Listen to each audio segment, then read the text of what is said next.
Okay, welcome everybody to this League of Women Voters of Michigan session on the SAVE Act and the House measure that's an attempt to start a constitutional amendment around a requirement for documentary proof of citizenship to register to vote.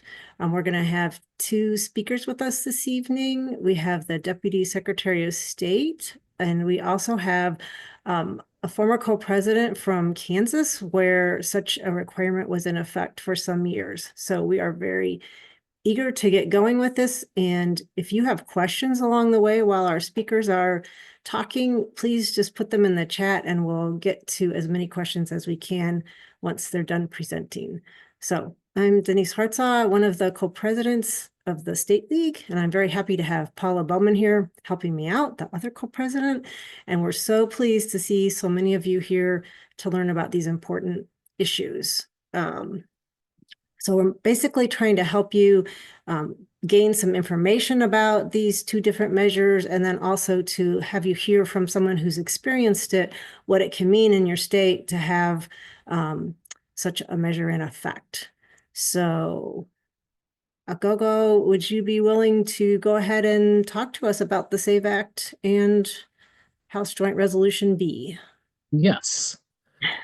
Good afternoon. Well, not afternoon. Good evening. It's been a very long day, as it often is in the Secretary of State's office. But it's a true pleasure to join all of you this evening and to talk a little bit about some of the challenges facing our democracy.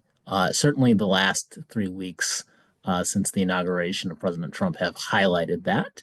But I do want to start off just talking about some of the successes, the real successes that we've had, that are due in part to everything that you all have done over these last few years. And I've been honored to be a partner with the League of Women Voters since I was Michigan State Director of All Voting is Local. And so it's been 5 years of really great partnership and honored to be here tonight. So in 2024, we had 5.7 million Michigan voters cast a ballot in the presidential election. That was a record, highest turnout ever. And 1.2 million of the people who voted voted during the early voting period, the first ever early voting period during a presidential election cycle. That was much more than we expected, but really speaks to, I think, the desire of voters to have additional options. And that is about 60% of the electorate choosing to either vote early in person or absentee, which is on track with what we saw back in 2020. We expect that number to grow, as we've seen in other states that have instituted early voting.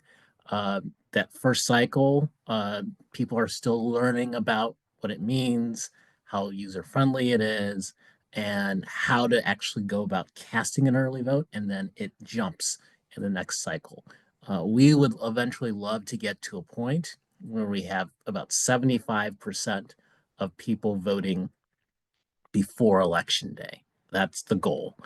So we're about 15% away from that, and well, that's very achievable in the next two statewide election cycles in 2026 and 2028. Now, all of this progress that we have made is threatened by the SAVE Act and HJRB because they impose some really strict requirements that are extremely harmful to what we've passed in Proposal 2 and in 2022, and then Proposal 3 in 2018. The main thing is that would be imposed a requirement to present a documentary proof of citizenship. Now, what does that mean? For most people, that would be a birth certificate or passport. But one thing to keep in mind, and I posted about this on, if any of you follow me on Twitter or Blue Sky or Threads, I posted an article today about one of the downfalls. If you're a married person and you change your name after your marriage, but did not go and get an updated birth certificate with your updated legal name, you would be prohibited from registering to vote under these bills because your name does not match your birth certificate. So that's something that we need to keep in mind. The other thing that is not really been said is that there's a very small category of people in our country uh, who can get a. I'm trying to remember the specific territory, but there are some territories that we have where people who are U.S. nationals are able to get a passport, but they're not U.S. citizens and can't vote in U.S. elections. And so there will have to be some systems put in place for people who are U.S. nationals and have U.S. passports but aren't eligible to vote. So that's an additional complication that was highlighted recently in Arizona. Now, of course, none of this is necessary. It's not necessary because when you register to vote, you clearly have to assert that you're a US citizen. And then when you actually vote and you sign that application to get an actual ballot, you also have to reassert again that you're a US citizen. So you have to do it twice.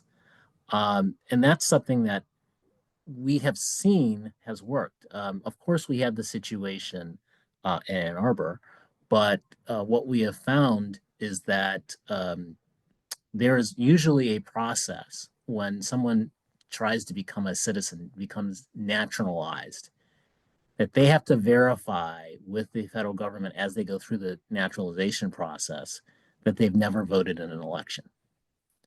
And what we've routinely seen is that people are able to verify that they are not a US citizen or that they have not voted in elections. So we feel pretty strongly that anyone as a non-citizen who has voted uh, in elections in the past, that's a pretty rare occurrence. And I think some of the audits that other states have done, like Ohio and Georgia, have really shown that if there is a issue, it happens in a small handful of cases.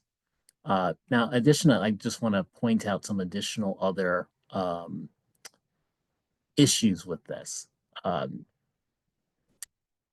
there are 146 million American citizens who do not possess a valid passport. 84% of women who changed their name don't have an updated birth certificate. This would really affect a lot of young Americans from 18 to 29 because they don't, when you go off to college, you're not necessarily bringing your birth certificate. Um, and in addition to that, this would really put hamstrung online voter registration because we have to create a whole entire pathway to upload this documentary proof of citizenship. And it really damaged our motor voter. As some people remember here, motor voter originated in Michigan back in the 70s under Richard Austin. And we were the pioneer of that.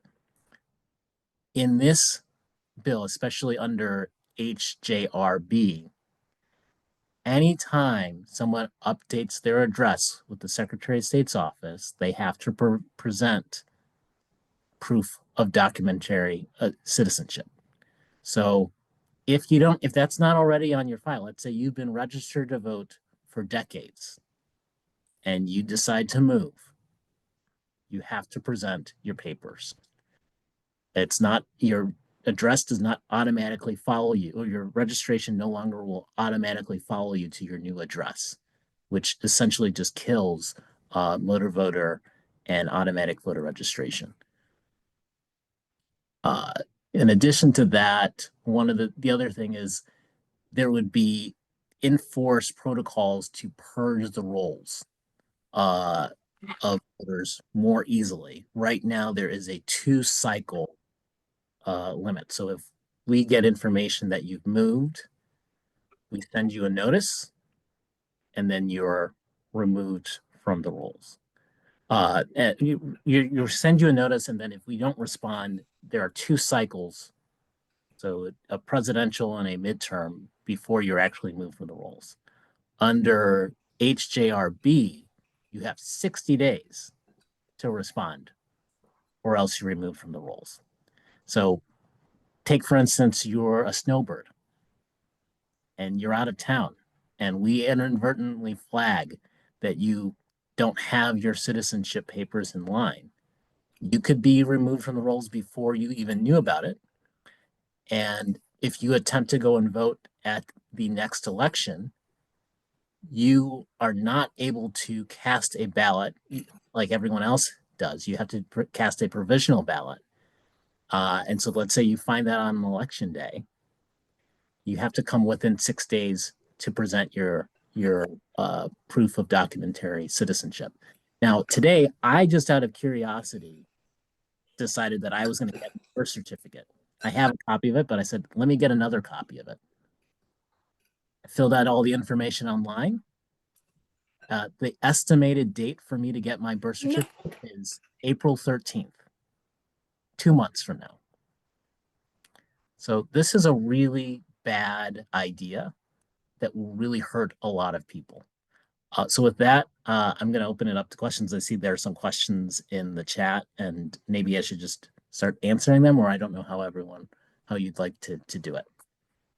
Why don't I pose them to you, Aghogho? Can you bring your marriage certificate and birth certificate and meet the requirements armed with that paperwork rather than getting an updated birth certificate? No, that does not qualify under these laws. You actually have to have an updated birth certificate. Oh, So, so if an enhanced driver's license is not acceptable then? An enhanced driver's license is acceptable under the SAVE Act. That is acceptable because we have verified your status. So it's a little bit of a loop-de-loop, but it's not the case in every state. And there are only 5 states, including us, fortunately, that have enhanced driver's licenses. But for the vast majority of the country, they're out of luck. The year my husband and I were born, birth certificates didn't seem to be issued. We both have certifications of live birth. This does not qualify. We are in the process of obtaining a birth certificate. My husband is also a Vietnam vet and has voted forever, but apparently we do need birth certificates, correct? Yes. Okay. Because of these new restrictions, would the league even be able to register new voters under these laws, or would people always have to register at a Secretary of State's office? Yeah, so that's a very good question. So in theory, you could still have a voter registration drive where people fill out a form and you submit it to the Secretary of State. So you would be on the roll. But you would still have to cast that provisional ballot and present your documentary proof of citizenship before that ballot actually counts. So it doesn't really make a lot of sense to do that because you still have to do an extra step. And there's no requirement under the law for the Secretary of State's office or your local clerk to follow up with you and say, hey, we got this paper form from the League of Women Voters. We don't have your documented proof of citizenship on file. Could you please submit it to us? So and this is something that happens to a lot of people, you may fill out that form at a voter registration drive, feel like you've done everything, show up on election day and try and cast a ballot, and then realize you still have other steps to go. So it's going to be a real mess. I think a lot of us are puzzled by the whole concept of updating a birth certificate. It seems like it would really mess with genealogy research. I've never even heard of that, of updating a birth certificate. Can you explain how that works? Yeah, so what you do is when you're requesting your birth certificate, you have to provide what is your current legal name. And then also provide what your and I did this today, it was very interesting, is you provide your current legal name, and then you also have to have the name of your parents as it exists on your birth certificate, which I knew because I had a copy of my birth certificate, so I just put it up. But what if you don't know? And what if your parent had their maiden name listed, as is on the case on some birth certificates? So this is like a catch 22. But presumably, what happens, from what my understanding is from talking to folks in our team, is by giving your legal name and proving that that is your legal name, they will put that on the birth certificate and give you an updated birth certificate with your legal name, with everything else. But it does require a couple of extra steps in order to get that done. This is Sarah Reinhart with the Department of State. Just to add to that, I actually had a conversation with the Vital Records Division at DHHS last week about this process specifically. At any given time, there's about a list of 500 to 600 Michiganders who have requested to update their birth certificate.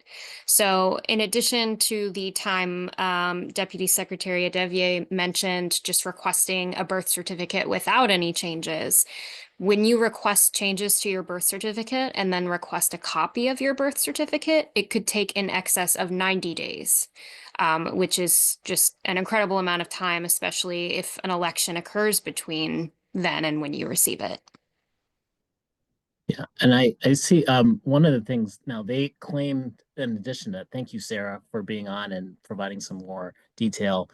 Now they claim that they will provide cost, or they will provide these free of charge. But it's also important to remember, presumably you would have to get your own marriage license and proof of marriage and all of these other documents to get your birth certificate updated. And in just full disclosure, I spent $57 today to get my birth certificate, and I didn't ask for any expedited, processes. I was just curious, and it's $57. So, and in the conversations I've had with a lot of people, always remember that when you do sometimes get these cost no cost birth certificates, you have to go through a pretty robust process to prove that you can't afford it. So there are always going to be hoops that you have to jump through to ultimately get this thing done, which is why it's such a harmful initiative by some of the elected officials in DC and in Lansing. Now, can I ask a quick question? I'm a naturalized citizen. I have a Dutch birth certificate. I was married to an American in the Netherlands. So what am I gonna do? Yeah, you would have to have your naturalized certificates from the federal government showing that you have been naturalized as a citizen. And why Oh, is you're it muted. Aghogho that passports are not acceptable as proof of citizenship? Well, they can be, but there are, and I'm going to try and find that article. It's the concern that I have is that they will become unacceptable because there are some folks who have U.S. passports that are not U.S. citizens. Okay. Can you explain the SAVE Act process?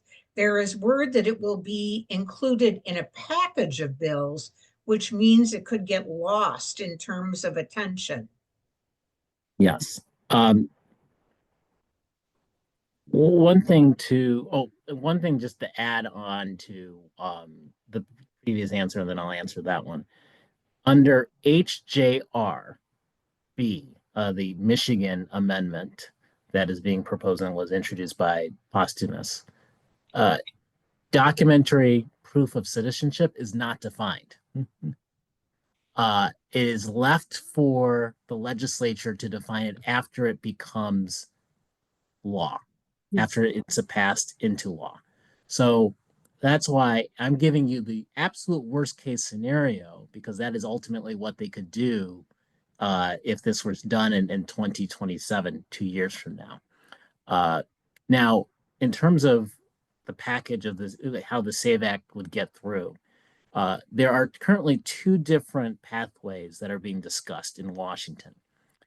To either have two mega bills, which would include a lot of the different priorities for the president, that would originate in the Senate, or to have one mega bill originate from the House and go through both houses of Congress and then ultimately make it to the president's desk.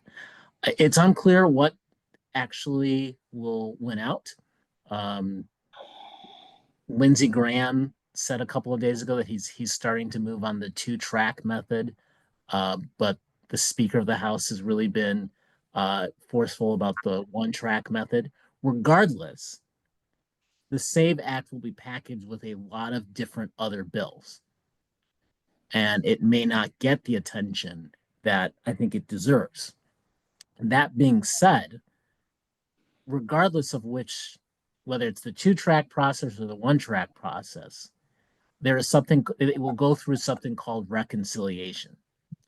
So in Congress, you can pass through the United States Senate without without triggering the 60-vote filibuster threshold, bills that simply deal with budgetary matters.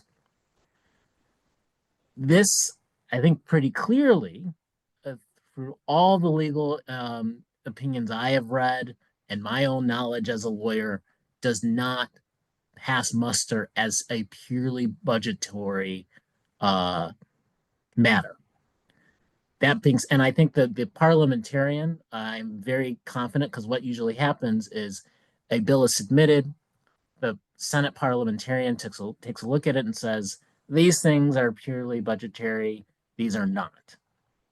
However, the United States Senate, the senators, all 100 of them, have the option to vote to overrule the parliamentarian by a simple majority vote. They have never done that before because it is kind of seen as crossing a Rubicon and essentially killing the filibuster. But President Trump, as you may have remembered in his first term, was a very strong opponent of the filibuster and frequently asked Mitch McConnell to get rid of it. And there are some in the United States Senate on the Republican side who believe that they should overrule the parliamentarian. So it's not clear. If the parliamentarian is not overruled, then I think it's very hard to see how the SAVE Act actually gets into law. But if the parliamentarian is overruled, if there is a desire to do that, then it will become law. But there's certainly not 60 votes in the United States Senate for the SAVE Act to become law. Thanks, Aghogho. You had mentioned the House Resolution B bill, the Michigan House Resolution bill, which is similar. What do you think, or when do you think the committee will take it up? Yeah, that's really hard to say. That's the million-dollar question that we are trying to grapple with ourselves. There's very little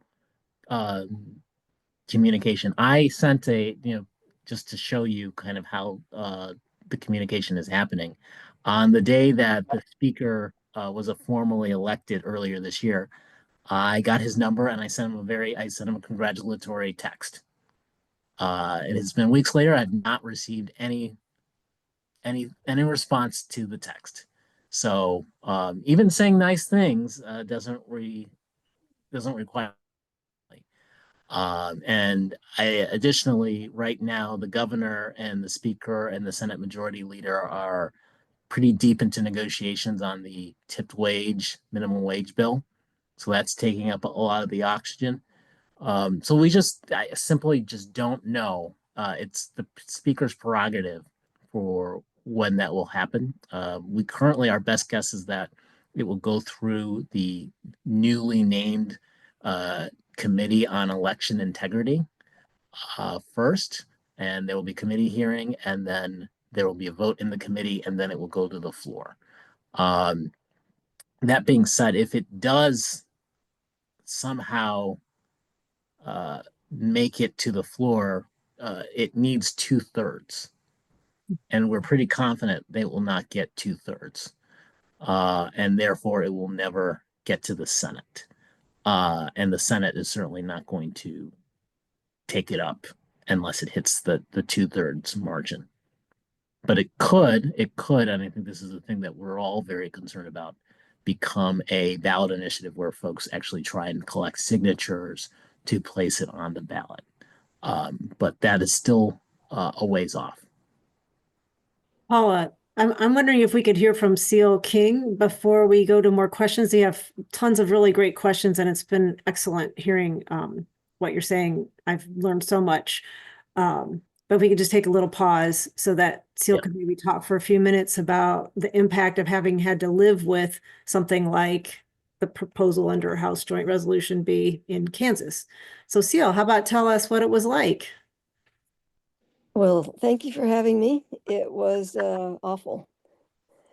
Our Secretary of State at the time, Chris Kobach, whose name you might have heard, passed a law in 2011, and the part of it that required documentary proof of citizenship became active in January of 2013.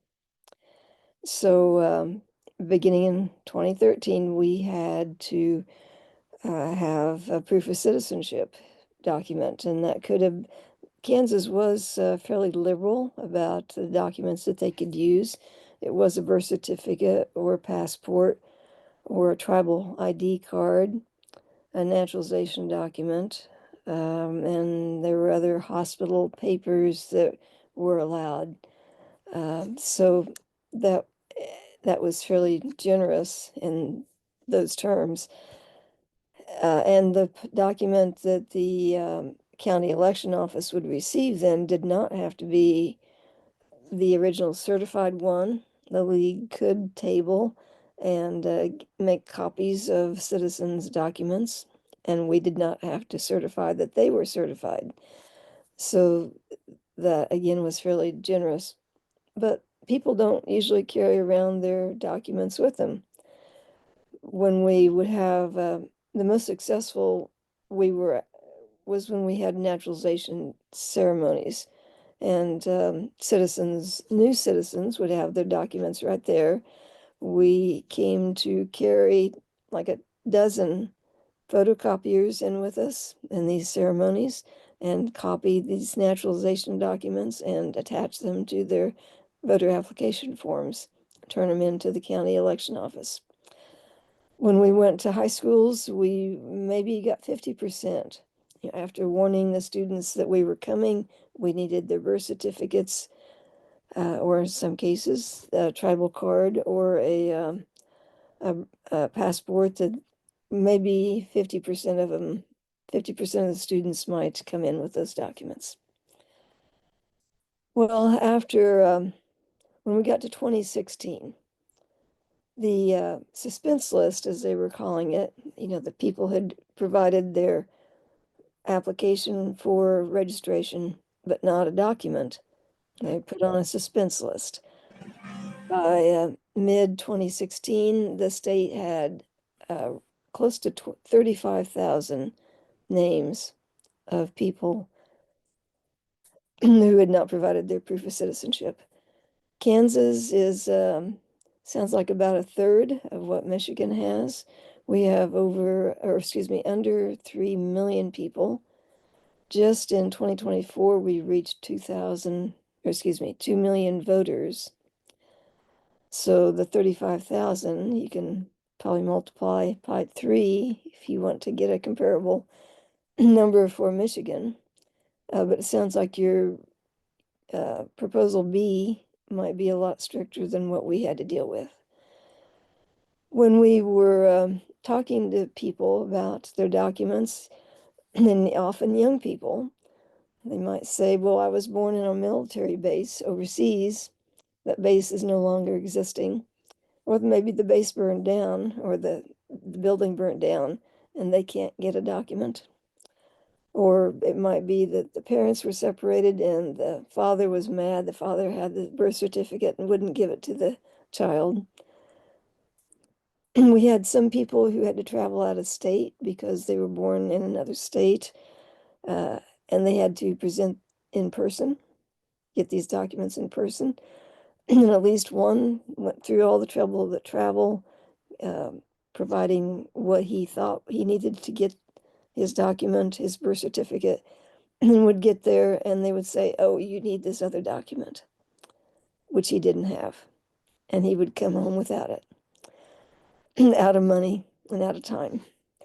So there were just a number of different reasons why people were having difficulty getting a birth certificate.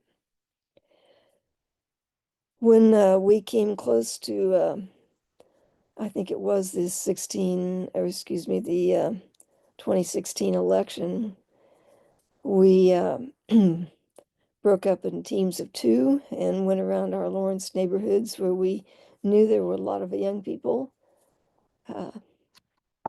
excuse me, who were on the suspense list, to try and talk to them personally and get their documents, get them to turn in their documents.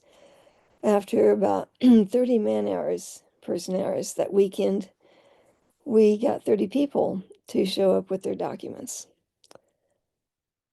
So very time intensive. So it was the ACLU and the League and some individual citizens.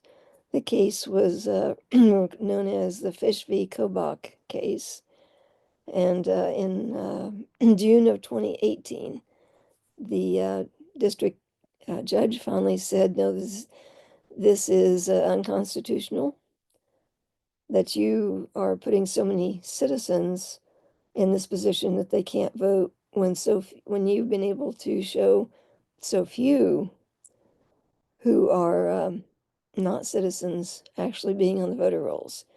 And I don't remember the exact number, but it seems like in about 20 years' time, they were able to show 12 people, a dozen people who were not citizens who were on the voter rolls. Wow. And I don't think even all those had voted. Yeah. Thank you so much for sharing that, Seal. That's a sobering story. We're taking that to heart. Thank you. I know we have lots of good questions, so I'll hand it back to you, Paula, to go ahead and post some more of those. Sure. Aghogho, I wonder if you could not outline, but tell us, we have the SAVE Act, then we have the House resolution, and then there's also talk about a ballot proposal, Michigan ballot proposal, all dealing with the same issue. Is that correct? Yeah, essentially. So I guess let me explain it in terms of impact about what would happen. So if the SAVE Act passed on its own, Michigan would immediately have 2 different systems. One system for federal elections and one system for state elections. For federal elections, you would have to provide documented proof of citizenship.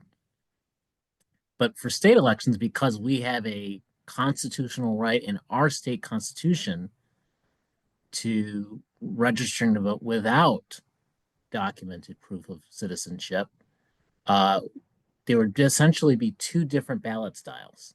So when you go and vote at your precinct, you're presented with one ballot that everybody in your precinct gets.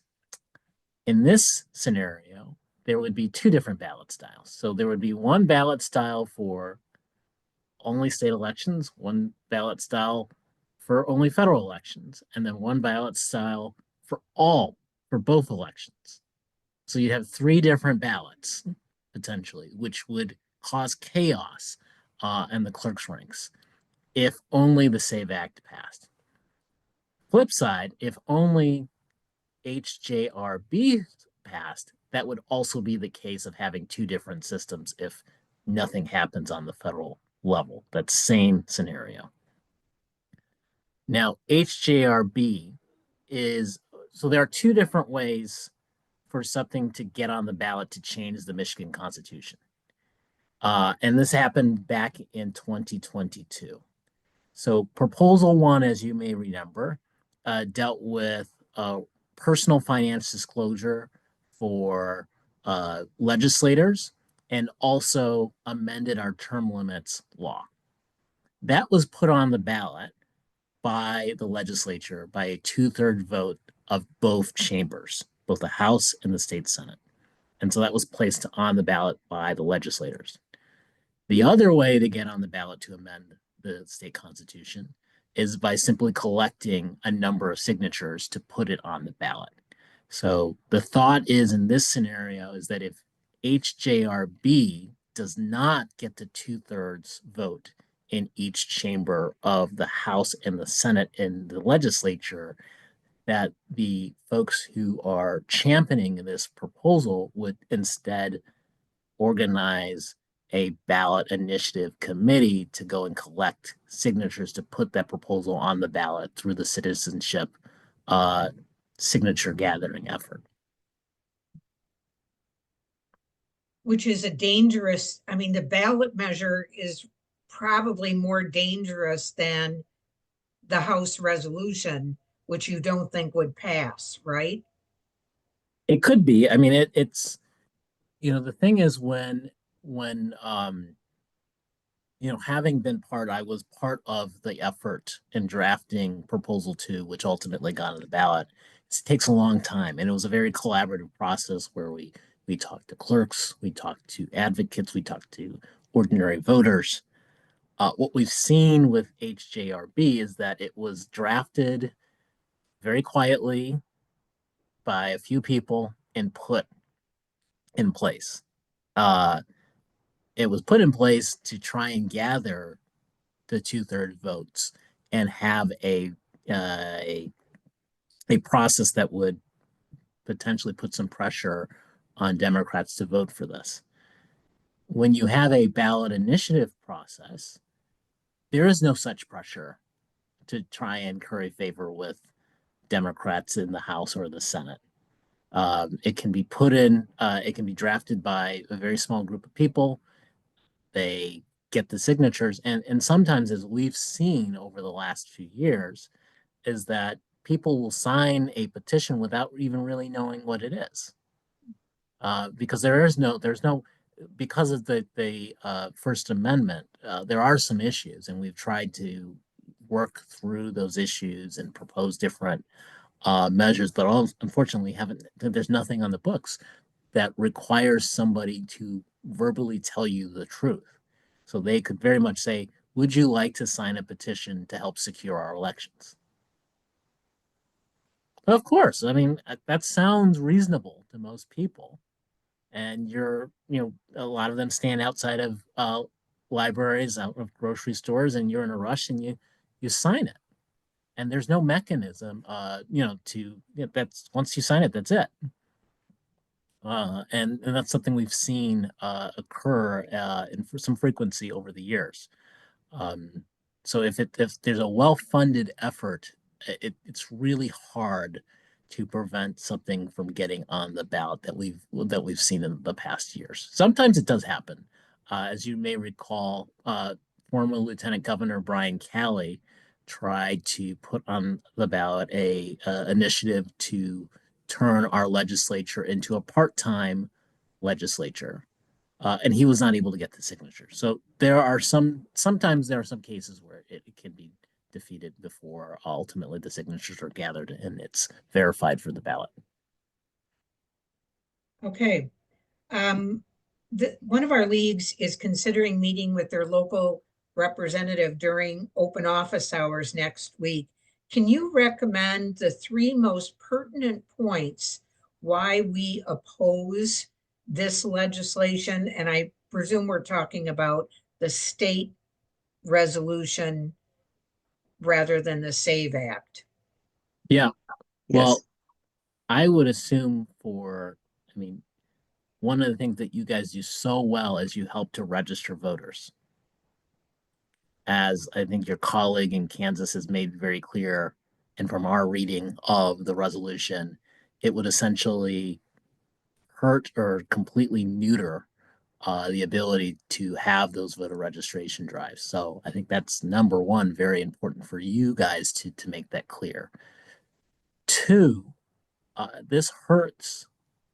It hurts people who don't have easy access to their birth certificate, either in that it would take potentially months to get your birth certificate. I think don't focus so much on the cost, because their answer will be, oh, we'll waive the cost. That's not completely true. And there are a lot of loopholes and things, hurdles to jump through, but focus on the amount of time that it would take somebody to actually get their birth certificate. And two, that if you are someone who got married and changed your name as part of your marriage, you have to jump through additional loopholes, even if you had your birth certificate, because you now need to get an updated birth certificate with your new legally married name. So those would be the main things that I would emphasize. Oh, and then additionally, probably the other main point is that it's only 60 days if there's an issue with your citizenship that is discovered before you're removed from the rolls arbitrarily. And that could hurt a lot of people who, live in two different states, which is totally legal. Right. And many of us were born in other states. So even if the Michigan legislature says it's free in Michigan to update a birth certificate, we can't expect that from other states. Do all states update birth certificates? Is that a process for all states? I don't know the answer to that question. I would assume that if they do, it's going to be difficult. And certainly the SAVE Act federally does not require state governments to provide free birth certificates. So it could be very well the case here that you could get a free birth certificate, but it certainly wouldn't be the case in another state. There are many comments here about disenfranchising people, that this is a subversive way to prevent many women from voting, and we agree with that. Here's a question. Does the SAVE Act nullify the citizen right of initiative? No, it does not. But to the extent that it makes it harder to register to vote, it would make it harder to get citizen initiatives off the ground and get those signatures. And are we presuming that the clerks haven't been notified or consulted about the work that would be involved if this resolution passed, or if a similar ballot proposal passed? They thought they had extra work with early voting. This would be amazing. Oh yes. So I have spoken to some clerks about this. They individually, I think every single person I've talked to has real concerns about either the SAVE Act or HJRB passing. Now, the both clerks associations, the county clerks association and the municipal clerks association, they are not going to take a formal position on these bills. Their view is that if there is even a chance that something will go before the voters, they do not want to take a position on it. But certainly, I think you can, and I will try and find some articles. But I know Michael Seacrest, the clerk of Canton Township, made a pretty strong statement to VoteBeat about the danger associated with these bills. So there's a lot of concern within the clerk ranks about this. Good. The Brennan Paula? Center, Oh, this is Mary, and I'm not sure how to do the chat. Could I ask a question? sure. Okay, because I'm speaking from the standpoint of an election worker. You know, I've done it 15 years for the city of Dearborn. Now, when people present their driver's license, all that information is on there, and it tells, and then it comes up in our electronic poll book. Um, if they're confirmed in that precinct or where they should vote and so forth. Um, is that another hurdle that we would have to change all the information connected from our driver's license to the electronic poll book? Yeah, I don't know how it would work in person. My guess is what we would have to do is that, because there is a requirement, I appreciate you bringing that up. One, under HJRB and the SAVE Act, you would have to provide a driver's license or state ID to vote, or some other type of approved ID. So that would be one thing. But what I assume would happen in terms of the electronic poll book is that we would have to update the information to say this person's citizenship has been verified, they can get a normal ballot. And then if someone wasn't, didn't have their information, you would have to show needs more information. And then in terms of updating the information, like if someone shows up with their birth certificate on election day, we would have to create a process for you to input that information into the electronic poll book and in the paper poll book as well. And then we'd have to create an envelope and a process for you to because presumably most people, they're going to show up with their own personal copy of their birth certificate, and they're not going to want to let it go. Now, are we going to have a scanner or a copier in the corner for people who show up on election day? There are a lot of logistical hurdles that actually making this workable, and I think you're touching upon some of them right now. The Brennan Center for Justice indicates 9% of American citizens of voting age do not have citizenship documentation at hand. What right does a law have to disenfranchise these people? Yeah, that's a good question. I will say this, as someone who has worked on these issues now for 15 years. When we proposed Proposal 2, and what we've always tried to do is include everyone. I am a Democrat. That is no secret. Most people who voted in the presidential election using early voting voted for the Republican presidential candidate. And I'm fine with that. Because ultimately people were making their voices heard. Now, this is very clearly directed at putting a thumb on the scale for one political party, because the people who would be most affected are people who tend to vote Democratic. It's best to have voting reforms that include everyone, and that's important.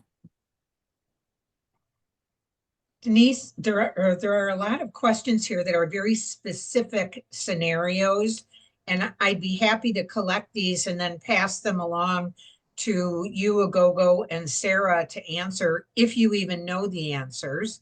But Denise, I'll turn this back over to you now for some wrap up. Yeah, thank you so much for the explanation about the various proposals, where they stand, and then what some of the implications could be. I have to say, I didn't even know it was a thing that one could update one's birth certificate. I've never changed my name, but plenty of women have. So that's certainly kind of alarming to hear about. And Seal, thank you so much for talking about what happened in Kansas. It's very instructive and heartening to hear that the ACLU and the League and others were able to get that declared unconstitutional. but it took quite a few years, and that's a lot of people who weren't able to vote during that time. You said 35,000 on that suspense list. So that's a lot of people who were disenfranchised for a long time. So yeah, I think some people are putting in the chat that there's very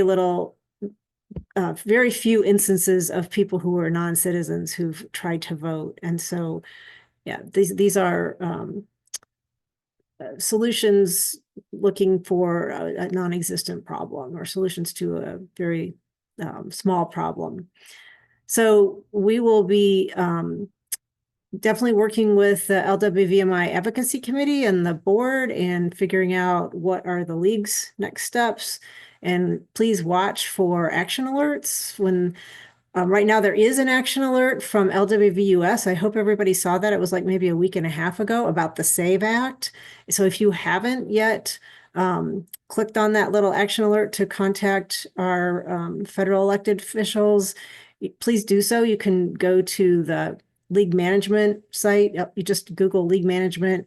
It's LWVUS, and then just type in SAVE Act, or there might even be a button that says action alerts. So yeah, please do that. And then if you're ever wondering what current action alerts there are for the State League, you can just go to our website, lwvmi.org, and there's a button for take action. I don't think we have anything there right now because things are just getting rolling, but we have several motions that are working their way right now through the Advocacy Committee and the LWVMI board. So please stay posted for that. And we very much appreciate your concern about, interest in, and attention to this topic, because it's really important. It's vital. It's the league's core work for sure. So thank you, everybody, for coming. Thank you, Paula, for all the good question handling, and we'll say good night. Thank you very much for being here.